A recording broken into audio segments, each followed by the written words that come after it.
దేవుని మాటలన్నీ పుటం వేయబడినవే. యెహోవా మాటలు పవిత్రమైనవి. అవి మట్టి మూసలో 7 మార్లు కరిగి ఊదినంత వెండి అంత పవిత్రములు.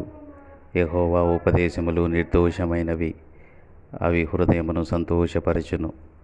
అవి బంగారము కంటెను, విస్తారమైన మేలిమి బంగారము కంటెను కోరదగినవి.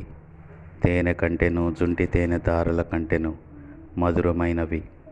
వాటి వలన హెచ్చరిక కలుగును. వాటిని గైకొనుట వలన గొప్ప లాభం కలుగును. యెహోవా నియమించిన ధర్మశాస్త్రం యథార్థమైనది. అది ప్రాణమును తెప్పరిల్ల చేయును. బుద్ధివిహీనులకు జ్ఞానము పుట్టించును. నీ శాసనములు నాకు సంతోషకరము. అవి నాకు ఆలోచనకర్తలై ఉన్నవి.